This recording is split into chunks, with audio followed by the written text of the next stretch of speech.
Don't.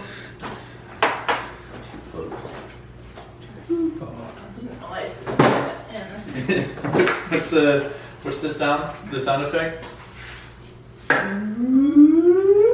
There's my placement.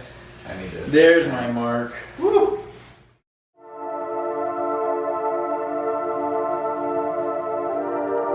Fresh, pure, and energizing milk and bourbon on the rock. All right, so back by popular demand, Nick Cataldo, best friend. You know about him.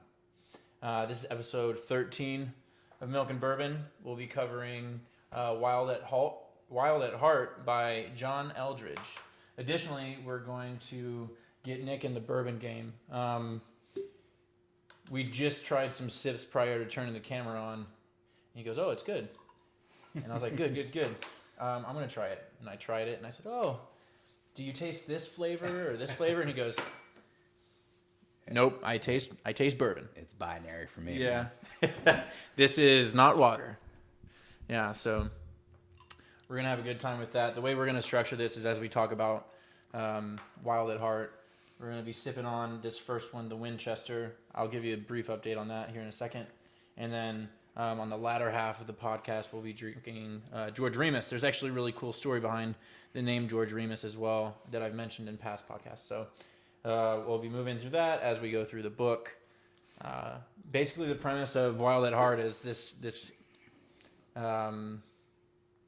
spiritual man, religious man, both, trying to reclaim through this book, through his teachings, the heart of a man, I guess. So it's an argument against, would you call it effemination? Basically, Yeah. You know, the effeminate nature that is... I'd say more like a downplaying of the importance of traditional masculinity in today's society. Yeah, so it's kind of one phrase that I'm going to paraphrase was a woman seeks a strong man that can provide and then immediately sets about taming him. And he talks about everything, all the roles that a man plays: father, brother, husband, son. And there's a couple different points that he makes with the different types of relationships.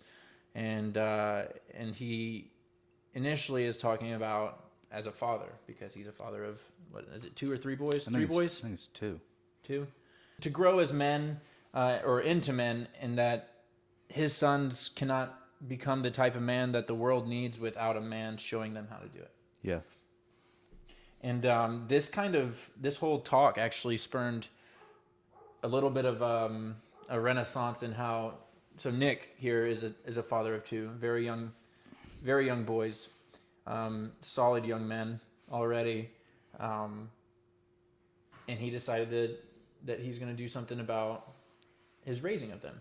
Yeah. Can you talk about that? Yeah, absolutely. So, I guess a little background on this book for me. A guy I know and work with, shout out to you, Steve, at work, introduced me to this book.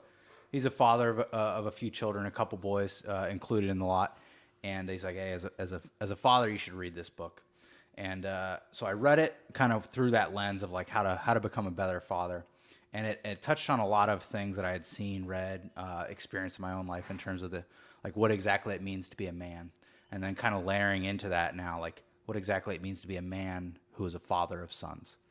And with that, I think in societies throughout the world and throughout history, there has been a coming of age that was kind of a telltale sign of the transition from boyhood as a child into manhood. And I think the author Eldredge actually writes another book that I've read. I didn't realize it at the time. I want to say it's Killing Lions, maybe in the show notes you can confirm that one. And it's essentially, that book is about the author Eldredge talking with his son, who at the time is written after this book, I think, is in college, and asking his dad through a series of letters and conversations about what it means to actually be a man. And it's called Killing Lions, I believe, because the author cites there's a tribe in Africa. Forgive me, I don't remember exactly where. It's Tsavo lions. That's what you're talking about, right? The Tsavo lions. Okay. Mm-hmm. They were the ones that they were labeled man killers, right. essentially. Okay. Yeah.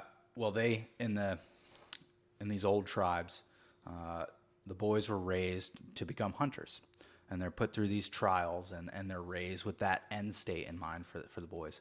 And at a certain age, I don't remember what age, but certainly probably younger than most parents in our society would feel comfortable letting their sons do this. They were kicked out of the village and said, "You will come back with a lion, and you'll be then accepted as a man into our tribe, or you won't come back." Which is again, very Sink or swim. yeah, sink or swim. Yeah. Knowing that they're not kicking them out of malice or hoping to see them fail. Obviously, everybody in this tribe, especially the families, want to see these boys come back as men, but understanding that more important than their own safety is them stepping into this role as men to then lead their tribe into the future and being able to provide, in this case, lions, whatever they're hunting to put food on the table. But I think is in a grander experience, this coming back to provide as men and the responsibility. And I just was listening to something the other day. Jordan Peterson, kind of a noteworthy. The 12 rules. It's the. Oh man, That's what he's most famous for. Yeah, it's like 12 rules.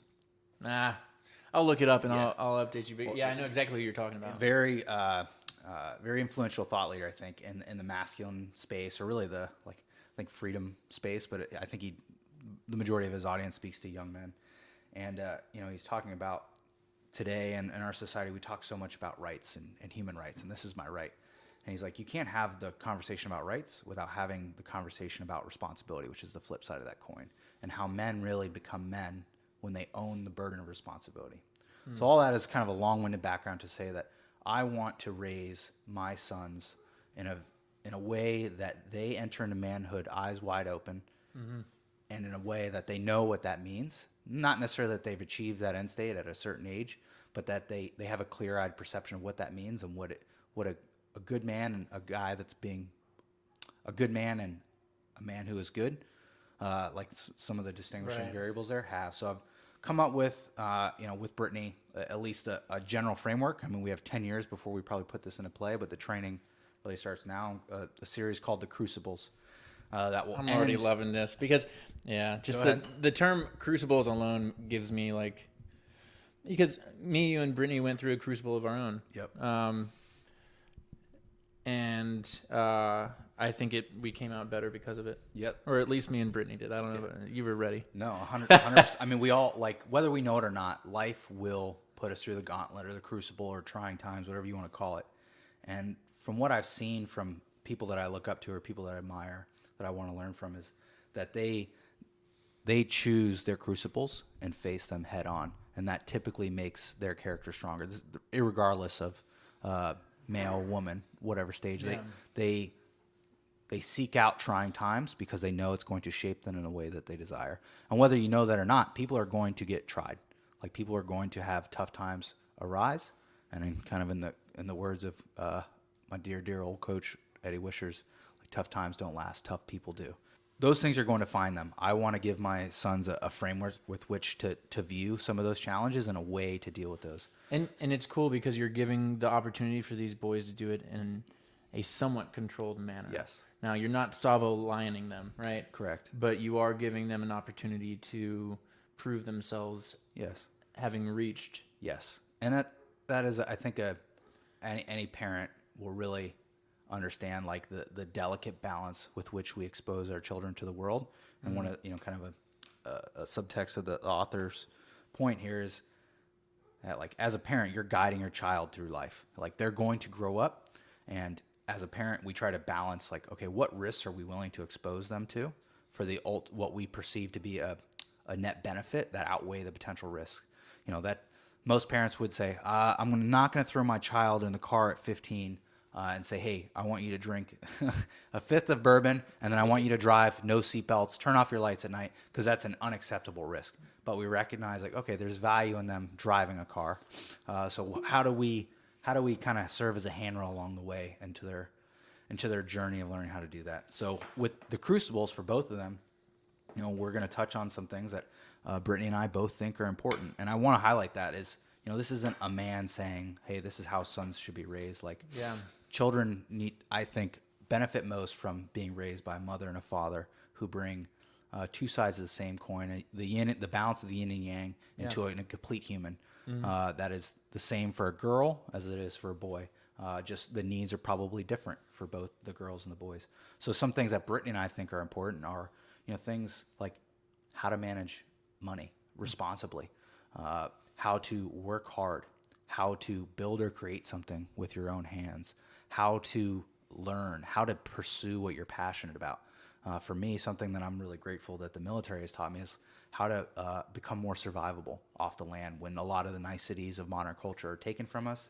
And I don't want to dive into like a whole diatribe about. We could. Yeah, we could. Maybe off-air conversation or for another podcast. But how we've become so dependent on these things that have really removed us from the natural order of human beings and men in particular in this book, in the framework of this book, removed us from the natural order of things where, and I know we have a difference of opinion here, but in my opinion, where we come closest to God is where we find ourselves in the natural order of how he intended us to live our lives within the natural, not apart and separate from the natural world, but within the natural world. So things like, trauma medicine in the wilderness, like how to hunt, how to fish, how to make shelter, how to navigate through mountainous terrain, how to survive in extreme hot, cold environments, how to read the land are things that I tremendously value and want to pass along to the boys. And this is what that Crucible is addressing. Yes. Right? So you heard him mention a couple different things, the navigation, the starting a fire, being able, the field craft, those are all things that this Crucible is going to have, right? Mm-hmm. And so one point of contention between Nick and Brittany, because there's always going to be a point of contention, right? So what happens is, like, this is their passage to manhood, their rite of passage. Correct.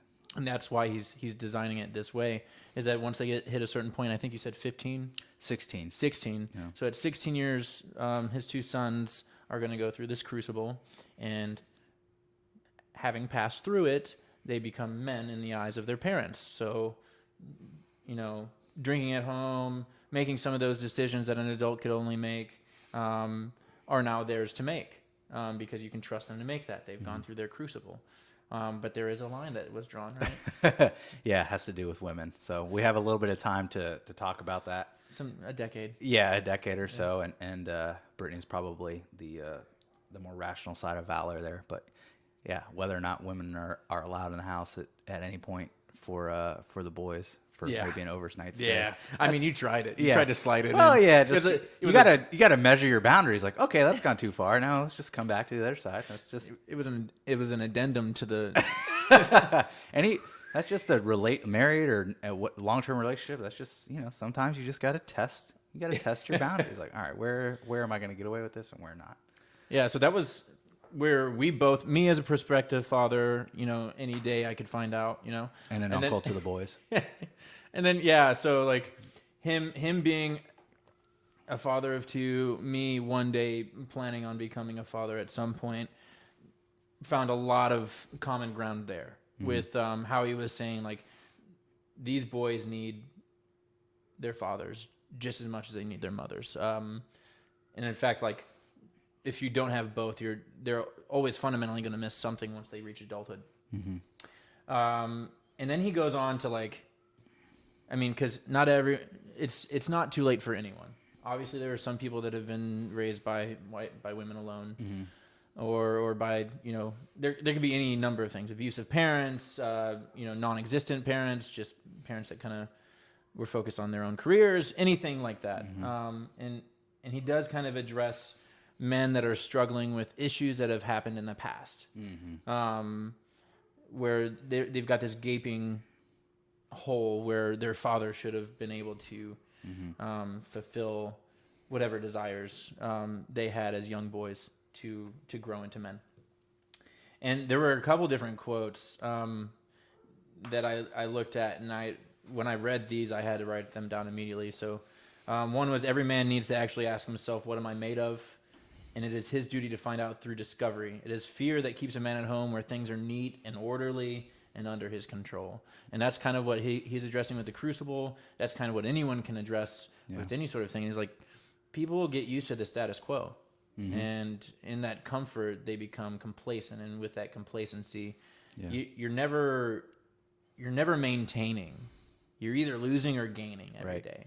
And it's here when you start getting complacent, comfortable, where things are under your control, that you start, digressing. And I think one of the common variables here, and like I love this, what am I made of? Because that is a, regardless It's of a tough gender, question, Ed. it is a tough question, and I don't think that excellence is achieved in any avenue, in any branch of life, without somebody having to deal with that question and push the boundaries on what that question actually, like nothing that I think we celebrate as a good in our society today comes without somebody stepping in and saying, okay, what am I made of? What is it possible for me to do? And that is especially, I think, woven into the fabric of what it means to be an American, of pushing those boundaries, and that greatness is like resides there. That is a very American thought too, and I know it upsets several non-Americans at how like individualistic we can become, how unabashedly masculine we can be. In my experience, it's always been an issue, a point of contention with how Americans address this. But I mean, I don't know. It's like, so we're still talking about raising men or the effects of poorly raising men. There was a book called In Decline of Males. A figure was brought up. Boys are three or four times more likely than girls to be diagnosed as suffering from ADD or ADHD. And boys as a group appear to prefer relatively boisterous and mobile activities. This is not going to surprise anyone.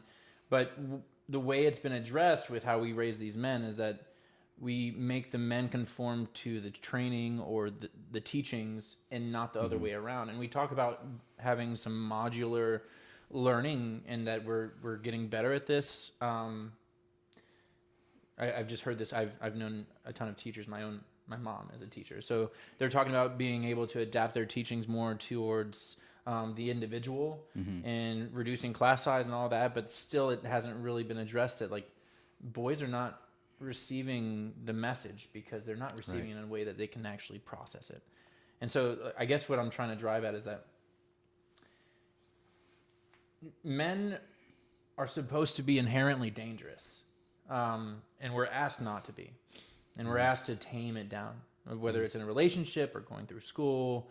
You kind of lose touch with like the masculine energy that a man can have, because you want them to conform, because society requires conformity, which I don't think is exactly true.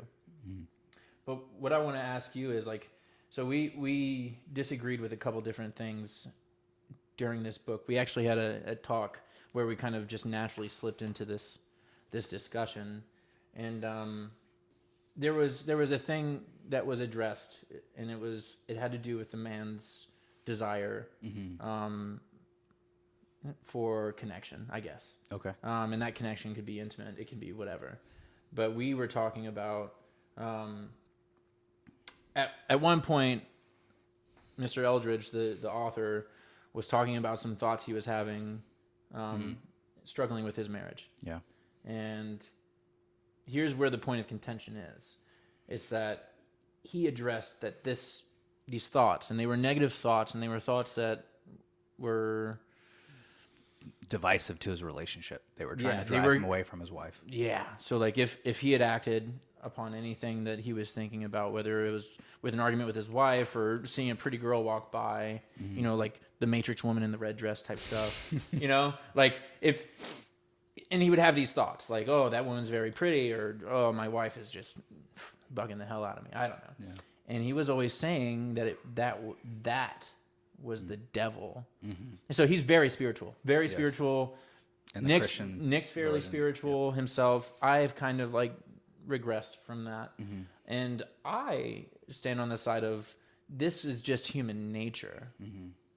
You stand on the side of like, this is influence, right? I actually don't know where I stand. Yeah. I think when we were talking about it, it was an interesting concept that the devil, like marriage being an institution in the image of God, therefore godly, therefore good, and believing in God, whether or not you have to believe in the existence of the devil, who is an evil being, therefore working to undermine those godly institutions, the primary of which being marriage, and that those negative thoughts arising, that it is our duty as Christians to identify like that is the work of the devil, trying to undermine what is good. And I don't know if I buy that because I, as a relative Christian myself, I don't know to the degree to which I believe in the existence of an evil entity, i.e. the devil, and therefore whether or not he would actively give a shit if my wife and I were having an argument in the car about God knows what.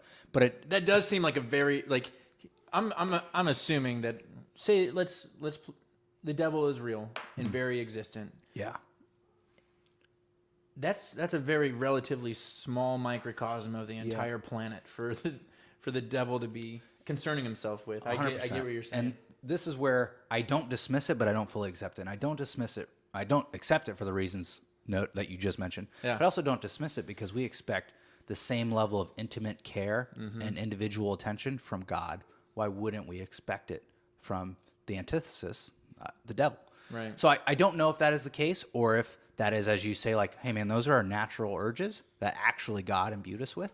That, like, hey, men and women are here to procreate and create more of yourselves. Therefore, I give you the gift of sexual drive as an instinct.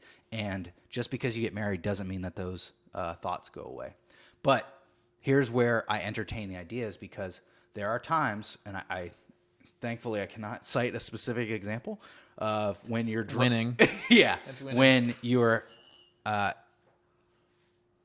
you don't even have to be in an argument, but when you're next to your partner, you're with your partner, and Brittany will say something or do something or look a certain way, or Jesus, just a freaking random thought enters my head that is divisive in nature, of like, you know what, how much more money would I save, or how much more time would I have if this institution of marriage, this relationship, didn't mean so much and require so much time and effort.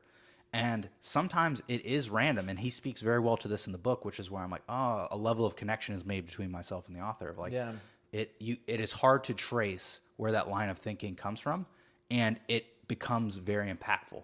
I mean, just like most feelings, like whether or not they're based on in any reality, if you feel them, the feeling is real. They become real. They become real. So if that you is give them power. So if you give them power. And then what I think the author, at the end of the day, whether I agree with him or not, and I still don't know where those thoughts originate, what I recognize and value in the book is that you have to call those, you have to shed light on those. You can't allow them to live in the dark. Otherwise, they will create, baby thoughts that then drive behavior, which will work against your marriage. So you need to stop them.